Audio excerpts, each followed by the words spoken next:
I'm Megan Fox. I play Gina, and we are filming Expendables 4.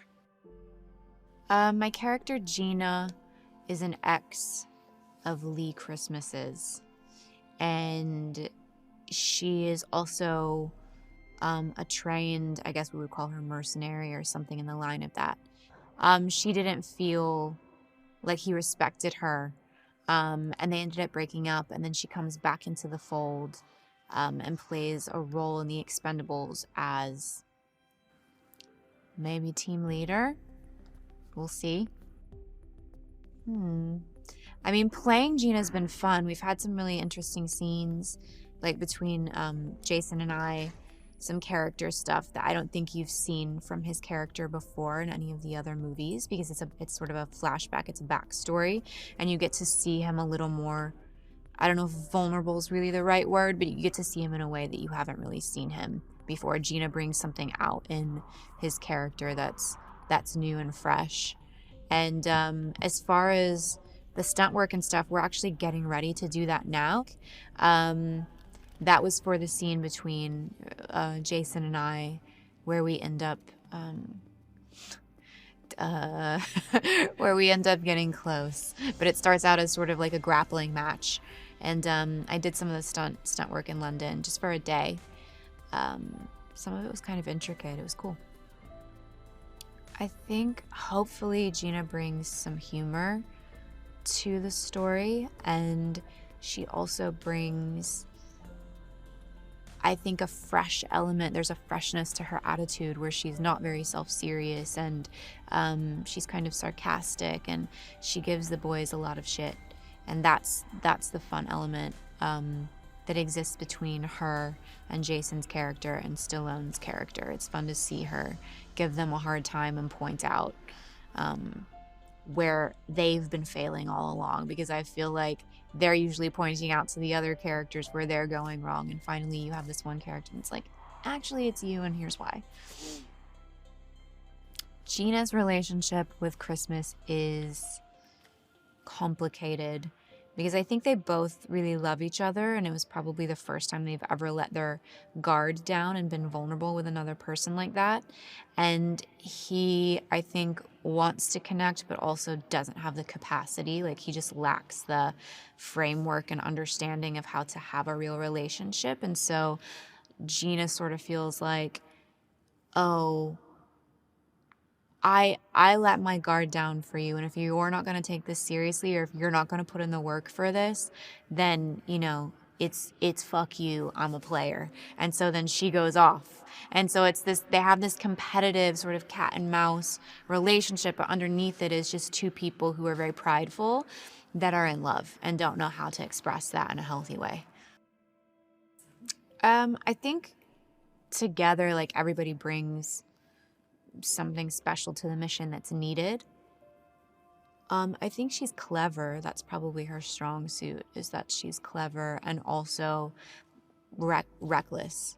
And I think they're probably all reckless. That's why they are the Expendables. But that combination of things is integral to making sure the mission is complete. And also, I think she's deceivingly feisty, because you wouldn't necessarily look at her and think there's something to worry about here. I mean, working with Stallone and Jason, they've all been great, and they all have very unique personalities. Like, Dolph is very polite and like a gentleman, and Stallone is very swaggy and like funny, and then Statham is very like focused and like goal oriented. Oh well, okay, Randy, I'm a big MMA fan, so I'm a little starstruck because I've watched MMA for so long, and he's a legend, like an absolute legend, and really well respected, and he was an amazing fighter. He also served our country, so he's just a really like special person, and I have a lot of respect for people who do that for a living and have put themselves through those kinds of things. And they all have really good chemistry together. They're all really funny together.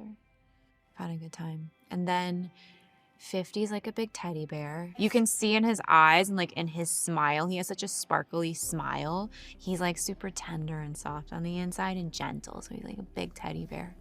Um, everybody's been everybody's just been super nice and relaxed, and set is very, it's like a really chill vibe, and everyone gets along. It's long hours. Everybody manages to stay in like good moods the whole time, which is kind of a miracle with that many lead actors. I was expecting like somebody to be a drama queen. There's not one. So it's been a good time. Scott's funny. I like Scott's, but he's also very even keel. And you never know with directors because they're under a lot of pressure, especially with a movie like this and a budget like this. So they're under so much stress. You never know what you're going to get in that situation either. But he's been very even tempered, good humored. I like that he's spontaneous and is willing to like try new things on the go and in the moment. He's not like stuck to one way of thinking. He likes to experiment and see like, well, whatever's going to make the best shot or make the best scene, let's do that. So that's been a really good experience as well. I think I've enjoyed most the locations. I like to shoot in unique locations. Um, that's always a good time. And I think just being with a bunch of people that you respect, other artists that you respect, is always, it always adds something to your life, and it adds something to your Rolodex and your catalog, like moving forward, things that you take from that that you can use in other creative projects in the future. And I don't know, it's just been an honor to work with everybody. It's been a good time. It's been like a really good, positive experience. I mean, I think, and I touched on this a little bit earlier, I think Expendables is successful because it's self-deprecating. It's an action movie with amazing action sequences and actors who can really pull that off, but it also makes fun of itself, which is something that you don't necessarily get often in these action movies. They're usually very like self-serious and earnest, and so I appreciate Stallone's vision for this. Like he had such a good vision and was really tapped into the pulse with that. And I think it's just relatable. Like you want to be able to go see something that's visually stimulating and amazing, but also you can feel relaxed at enjoying because it's laughing at itself and you can laugh too.